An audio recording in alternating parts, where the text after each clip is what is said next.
नमस्कार दोस्तों। तो आज मैं आपके लिए लेके आई हूँ तलाकशुदा पति पत्नी की एक सच्ची कहानी। तो आइए जानते हैं कि जब वो एक प्लेटफॉर्म पे मिलते हैं तो क्या होता है। दोस्तों, हावड़ा जंक्शन से एक स्पेशल ट्रेन दिल्ली के लिए रवाना होने वाली थी। प्लेटफॉर्म पे हजारों लोग बैठे हुए थे और उसी के बीच में एक लड़की भी बैठी थी। तभी उस लड़की के ऊपर उसके 8 साल पुराने तलाकशुदा पति की नज़र पड़ती है। तो वो उसके करीब आता है और यह जानने की कोशिश करता है कि अब उसका जीवन साथी कौन है, किसके साथ वो रह रही है और कहाँ जा रही है। इतने में ट्रेन आ जाती है और वह लड़की स्लीपर कोच में घुसने लगती है। उसके पति का टिकट उसी ट्रेन में एसी डिब्बे में ही रहता है, लेकिन वह भी अपनी तलाकशुदा पत्नी के पीछे पीछे उस स्लीपर कोच में ही घुस जाता है। दोस्तों, वह युवक अपनी पत्नी के साथ उसी सीट पर बैठने की कोशिश करता है जिससे आज रात का सफ़र उसी के साथ कट जाए। दोस्तों, ये एक सच्ची कहानी है और दिल को छू लेने वाली कहानी है जिसको हम आगे जानेंगे। दोस्तों, मेरे वीडियो को लाइक कीजिए और अगर चैनल पर नए हैं तो सब्सक्राइब भी कीजिए जिससे मुझे आपका सपोर्ट मिलता रहे। दोस्तों, उस लड़की का नाम होता है मनीषा और उस लड़के का नाम होता है अजय। उन दोनों की 10 साल पहले शादी हुई थी और शादी के 2 साल बाद ही यानी 8 साल पहले उनके बीच में तलाक हो गया था। तलाक का कारण अजय का शराब पीना था। खैर दोस्तों, ट्रेन चलने लगती है और लड़की स्लीपर कोच में घुस जाती है। पीछे पीछे वह युवक भी स्लीपर कोच में ही घुस जाता है, जबकि उसका टिकट एसी कोच का होता है। लेकिन जब वह अपनी पत्नी को देखता है तो वह बहुत उदास होता है। वही सुंदरता, वही सौंदर्य देखकर वह खुद को रोक नहीं पाता है। सोचता है कि 8 साल बाद मिली है तो इसके साथ ही बैठा जाए और इससे बातें की जाए। दोस्तों, मनीषा डिब्बे के बीच में जाकर साइड वाली सीट पे बैठ जाती है और अजय उसके पीछे ही खड़ा हो जाता है और यह देखने की कोशिश करता है कि क्या पता कोई दाएं बाएं हो जो उसके पास वाली सीट पे आकर बैठे। कुछ लोगों ने उस सीट पर बैठने की कोशिश भी की, लेकिन मनीषा ने उन सबको मना कर दिया कि मेरी तबीयत खराब है, मैं आराम करने जा रही हूँ, आप यहाँ पे नहीं बैठ सकते हैं। अजय पीछे यह सब देख रहा था। मनीषा खिड़की से बाहर देख रही थी। इतने में अजय आता है और अपना पास वाली सीट पे ही अपना बैग रख देता है। तो मनीषा बोलती है, यहाँ कहाँ बैठ रहे हो, हटो यहाँ से, ये मेरी सीट है। वह पूरी सीट पर पैर फैलाए हुए बैठी थी। अजय बोलता है, बस 1-2 घंटे की बात है, मैं जल्दी ही उतर जाऊंगा, प्लीज़ मुझे बैठने दीजिए। आवाज़ सुनकर मनीषा अजय की तरफ देखती है और देखती ही रहती है। वह उसको पहचान जाती है कि यह तो उसका तलाकशुदा पति है। वह पैर समेट लेती है और बोलती है कि बैठ जाइए। अब दोनों के मन में सैकड़ों सवाल उठ रहे थे। शुरुआत अजय ही करता है कि दिल्ली क्या अपना इलाज कराने जा रही हो? तो मनीषा बोलती है, मुझे क्या हुआ है, मैं क्यों अपना इलाज कराने जाऊंगी? तो अजय बोलता है, अभी तुमने ही कई लोगों से बोला कि मेरी तबीयत खराब है, मुझे आराम करना है और तुम उदास भी लग रही हो। तो मनीषा बोलती है कि नहीं नहीं, मेरी तबीयत नहीं खराब है और मेरी उदासी का कारण आप जानकर क्या करेंगे, आप बस बैठे ही रहिए। फिर अजय कहता है कि दिल्ली कब से रह रही हो? पूजा बोलती है, मैं पहली बार दिल्ली जा रही हूँ। दोस्तों, सर्दी का महीना था, खिड़की खुली हुई थी, इसलिए ठंडी ठंडी हवा भी अंदर आ रही थी। अजय मनीषा को एक तक देखे जा रहा था और मनीषा खिड़की से बाहर देख रही थी। हवा चलने के कारण सभी यात्री अपने बैग से कंबल निकालकर ओढ़ने लगे। मनीषा ने भी एक गर्म कंबल बैग से निकाला और ओढ़ लिया, लेकिन अजय के पास कुछ भी नहीं था क्योंकि उसका डिब्बा तो एसी में था। जब ज़्यादा ठंड लगने लगती है तो मनीषा उससे बोलती है कि आप कुछ लाए नहीं है क्या? अजय बोलता है, नहीं, मुझे ध्यान ही नहीं रहा। मनीषा कहती है, आपको लाना चाहिए था, अब आपको ठंड लग सकती है। इतने में दूसरा स्टॉपेज आ जाता है और सीट की दूसरी साइड का यात्री जो है वो डिब्बे में आ जाता है। जब वह मनीषा की सीट पर अपना सामान रखता है तो मनीषा बोलती है, यहाँ कहाँ सामान रख रहे हो, ये पूरी सीट मेरी है। यात्री बोलता है, नहीं मैडम, ये आधी सीट मेरी है। इतने में मनीषा टिकट निकालकर अजय को दिखाती है कि देखो, ये सीट मेरी ही है। तब अजय मनीषा को समझाता है कि बैठने के समय ये आधी सीट तुम्हारी है और आधी सीट इनकी है, लेकिन जब सोने का समय हो जाएगा तो ये पूरी सीट तुम्हारी हो जाएगी और इसके ऊपर वाली सीट जो है वो इनकी हो जाएगी। मनीषा अजय की बात को समझ जाती है।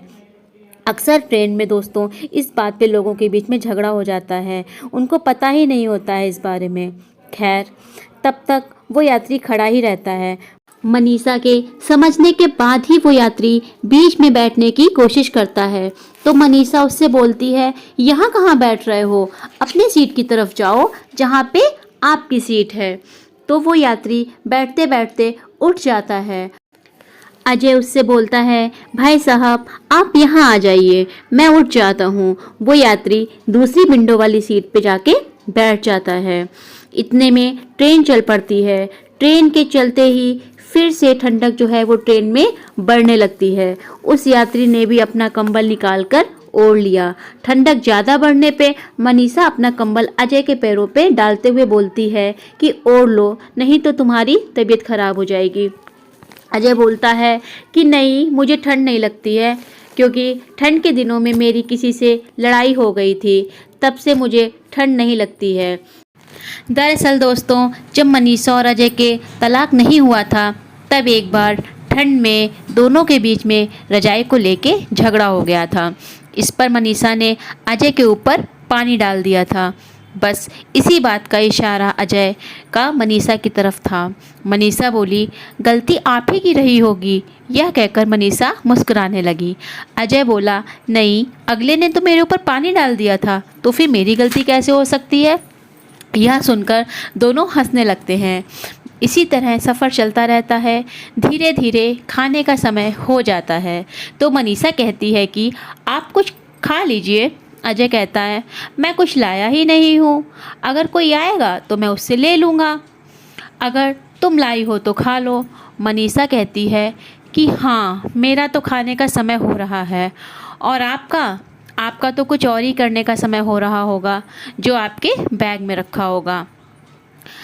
अजय कहता है, नहीं, ऐसा नहीं है जैसा तुम समझ रही हो, मैंने पीना वीना सब छोड़ दिया है। दोस्तों, यह सुनकर मनीषा हैरान हो जाती है, बोलती है, कब से। अजय बोलता है, 4 साल से मैं अब नहीं पीता हूँ और ना ही कभी पीऊँगा। मनीषा बोली, आप झूठ बोल रहे हो, ऐसा हो ही नहीं सकता है। अजय बोला, सच में, तुम्हारी कसम, अब मैं नहीं पीता। मनीषा बोली, मैं कौन हूँ जो आप मेरी कसम खा रहे हो। बा बोला, सच में, किसी की भी कसम खिला लो, माँ कसम, अब मैं नहीं पीता हूँ। मनीषा बोली, जिसके पीछे आपने सब कुछ छोड़ दिया, हम लोगों के बीच में इतना कुछ हो गया और अब जाकर आपने पीना छोड़ा है, काश आप पहले ही छोड़ देते। खैर, बहुत अच्छी बात है कि आपने पीना छोड़ दिया है, मुझे बहुत खुशी हुई। मैं भगवान से प्रार्थना करूँगी कि आप हमेशा खुश रहिए। दोस्तों, मनीषा और अजय के बीच में मुख्य कारण तलाक का शराब पीना ही था। अजय बहुत शराब पीता था, माँ बाप की भी नहीं सुनता था, मनीषा से भी मारपीट करता था। मनीषा के सास ससुर भी मनीषा को यही समझाते थे कि बेटा, ये नहीं सुधरेगा, तुम अपनी ज़िंदगी मत ख़राब करो। जबकि मनीषा अजय को बहुत प्यार करती थी, बस उसकी पीने की आदत और मारपीट की आदत से वह परेशान हो गई थी और उन दोनों के बीच में तलाक हो गया था। मनीषा ने कहा, अच्छी बात है, आपने पीना छोड़ दिया है, और बताइए घर में सब लोग कैसे हैं, माता पिता और छोटी बहन कैसी है, मुझे उसकी बहुत याद आती है। दोस्तों, अजय की छोटी बहन अपनी भाभी को बहुत मानती थी। अजय ने कहा कि बहन की तो 2 साल पहले शादी हो गई है। मनीषा बोली, आपने अपना कुछ नहीं किया, अपनी शादी के बारे में नहीं सोचा। अजय बोला, मैं गांव में पीने के कारण इतना बदनाम था कि मुझे दिल्ली में ही शिफ्ट होना पड़ा।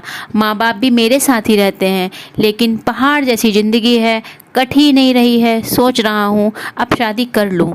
अजय कहता है, तुम बताओ, तुमने शादी नहीं किया। मनीषा कहती है, अभी तक नहीं की है, लेकिन मैं दिल्ली इसीलिए जा रही हूँ कि वहाँ पे मेरी फ्रेंड ने एक रिश्ता मेरे लिए देख रखा है। यह बात सुनकर अजय उदास हो जाता है। वह कहता है, अब मैं किसी को परेशान नहीं करता हूँ, पीता खाता भी नहीं हूँ, कमाने खाने लगा हूँ। उसकी मंशा यही थी कि शायद यह बात सुनकर मनीषा बोल दे कि अगर ऐसी बात है तो मैं आपके साथ रहने के लिए तैयार हूँ।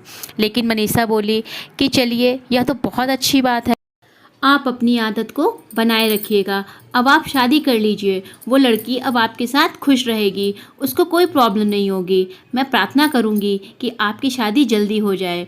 दोस्तों, रात काफ़ी हो गई थी। मनीषा बोली, मैं 2 रोटी लाई हूँ, चलो खा लेते हैं। अजय बोला, 2 रोटी में ना तुम्हारा पेट भरेगा और ना ही मेरा पेट भरेगा, तो क्या फ़ायदा। मनीषा बोली, चलो पति पत्नी ही समझ के मिल बांट कर खा लेते हैं, हमने पहले भी काफ़ी एडजस्ट किया हुआ है, एक बार और सही, एक बार और आप मेरे हाथ की बनी हुई रोटी खा लीजिए। दोस्तों, इतने में ही ट्रेन में बिरयानी वाला बिरयानी बेचने आ जाता है। अजय 2 पैकेट बिरयानी के खरीदता है और फिर दोनों लोग मिल बांट कर खा लेते हैं। खाना खाने के कुछ देर बाद वो यात्री बोलता है कि मैं ऊपर सोने जा रहा हूँ, अब आप लोग भी सो जाइए। यात्री इतना कह के ऊपर सीट पे सोने चला जाता है। उधर अजय और मनीषा भी एक ही कंबल में इधर उधर सर करके लेट जाते हैं। अब दोनों को नींद नहीं आ रही थी। मनीषा सोच रही थी कि अजय अब सुधर गया है, काश ये पहले सुधर जाता तो इतना कुछ नहीं होता। और उधर अजय भी यही सोच रहा था कि मेरी इतनी सुंदर बीवी है और मुझे मेरी ही गलत आदतों के कारण छोड़ गई और दूसरी शादी भी करने जा रही है। काश ये मुझे अपना लेती, मैं इससे हिम्मत कर पाता कुछ कहने की कि मेरे पास लौट आओ। यही सोचते सोचते आधी रात हो चुकी थी। अचानक मनीषा उठती है और पूछती है कि क्या आपको सर्दी लग रही है। अजय बोलता है, हाँ लग तो रही है, क्या करूं।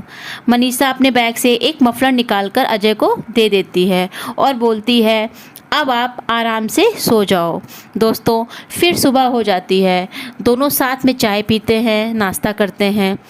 इसी बीच में ट्रेन जो है नई दिल्ली रेलवे स्टेशन पे पहुंच जाती है और अजय मनीषा को मफलर उतार कर देने लगता है और बोलता है, बहुत अच्छा मफलर तुमने बनाया है, लगता है अपने हाथों से बनाया है तुमने। ये तो जेंट्स मफलर है। मनीषा बोलती है, हाँ मैंने उनके लिए बनाया था जिनसे मेरी शादी होने वाली है, लेकिन अगर आपको अच्छा लग रहा है तो आप इसको रख लो, मैं उनके लिए दूसरा बना दूँगी। अजय मफलर रख लेता है। फिर अजय मनीषा को 2000 रुपये देने लगता है, तो मनीषा मना कर देती है, कहती है इसकी ज़रूरत नहीं है, मेरी एक फ्रेंड आने वाली है, मैं उसका इंतज़ार कर रही हूँ। अजय बोलता है, चलो मैं तुमको छोड़ देता हूँ। मनीषा बोलती है कि नहीं, मेरी फ्रेंड यहीं आकर मुझे ले लेगी। फिर अजय अपने रास्ते चला जाता है और थोड़ी ही देर में मनीषा की फ्रेंड सरिता आ जाती है। मनीषा सरिता को ट्रेन की सारी बातें बताती है कि कैसे उसका तलाकशुदा पति उसको मिल गया और अब वह सुधर गया है। और वो ये भी बताती है कि वो मुझसे कुछ कहना चाहता था, मुझे उस पर बहुत दया आ रही थी, उसको जाता हुआ देखकर मेरी आंखों से तो आंसू ही निकल आए। सरिता बोलती है, हाँ हाँ ठीक है, उसको मरने दो, अब ज़्यादा दया मत दिखाओ, अब उसको समझ में आएगा कि तुम कितनी सुंदर हो। मैंने तेरे लिए जो लड़का देखा है ना, उसको देखना कितना सुंदर है, कमाने खाने वाला है, वहाँ तुझे कोई प्रॉब्लम नहीं होगी।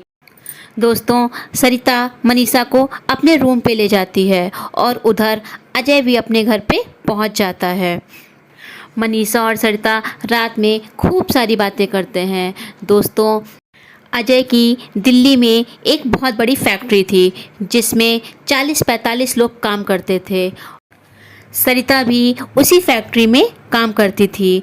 अगले दिन सुबह जब अजय अपनी फैक्ट्री पर पहुंचता है तो सरिता उससे कहती है कि सर, जिस लड़की के बारे में मैंने आपसे बात कर रखी थी वो लड़की आ गई है और वो आपसे मिलना चाहती है, तो क्या मैं आपको उससे मिलवा दूं?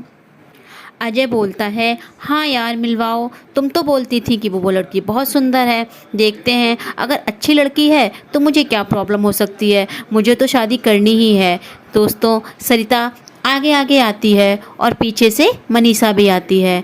अजय उसको देखकर चौंक जाता है, बोलता है कि तुम। मनीषा भी बोलती है कि आप।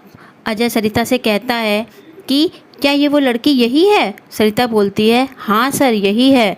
अजय मनीषा से चुप रहने का इशारा करता है। फिर अजय सरिता से कहता है कि सरिता, तुम्हारी फ्रेंड तो अच्छी है लेकिन ये तो शादीशुदा लग रही है। तुम तो कह रही थी कि लड़की कुंवारी है। सरिता बोलती है कि हाँ सर, ये बिल्कुल कुंवारी ही है, मैं झूठ नहीं बोल रही हूँ, आप इससे पूछ सकते हो, इसकी शादी नहीं हुई है। अजय बोलता है, अरे यार सरिता, तुम क्यों झूठ बोल रही हो, यही तो मेरी पहली पत्नी है जिससे हमारा तलाक हो चुका है। अब दोस्तों वो शॉक्ड हो जाती है। सरिता ने अजय को ये बताया था कि लड़की कुंवारी है, माँ बाप गरीब हैं, इसलिए 30 साल की हो गई है और उसकी अभी तक शादी नहीं हो पाई है, लेकिन लड़की सही है। अजय बोलता है कि सरिता, कहीं तुमने इसको तो नहीं बताया है कि मैं भी कुंवारा हूँ। सरिता कहती है, नहीं सर, मैं इतना भी झूठ नहीं बोलती हूँ। फिर अजय मनीषा से बोलता है कि मनीषा, ये सरिता तो हम लोगों के लिए समझ लो भगवान बनकर आई है, इसने फिर से हम लोगों को मिलवाया है। यहाँ पर इतने सारे लोग हैं, तुम किसी से भी पूछ लो कि अब मैं बिल्कुल भी नहीं पीता हूँ, अच्छा कमाता हूँ और माता पिता की भी सेवा करता हूँ। किसी से भी तुम पता कर लो, एक बार प्लीज़ मुझे मौका दे दो, प्लीज़ मेरे पास वापस आ जाओ, मैं तुम्हारा ज़िंदगी भर एहसान मानूंगा। यह सुनकर मनीषा की आंखों से आंसू आ जाते हैं। बोलती है कि मुझे किसी से भी अब पूछने की ज़रूरत नहीं है, मुझे किसी से भी कुछ भी पता करने की ज़रूरत नहीं है। फिर मनीषा अजय के पास आती है और उसके गले से लग जाती है। एक बार फिर से दोनों एक हो जाते हैं और सरिता को लाखों धन्यवाद देते हैं कि तुम्हारे कारण आज हम लोग फिर से एक हो गए हैं। शाम को अजय मनीषा को अपने घर पे ले जाता है और अपने माता पिता से मिलवाता है और पूरी बात अपने माता पिता को बताता है। मनीषा को दोबारा पाकर अजय के माता पिता बहुत खुश होते हैं और सरिता को भी बहुत बहुत धन्यवाद देते हैं कि आज तुम्हारे कारण हमने अपनी बहू को फिर से पा लिया है। तो दोस्तों, आपको यह सच्ची कहानी कैसी लगी है हमें कमेंट्स करके ज़रूर बताइएगा और चैनल को सब्सक्राइब भी कीजिएगा। दोस्तों, फिर मिलेंगे एक सच्ची कहानी के साथ, तब तक के लिए जय हिंद, राधे राधे।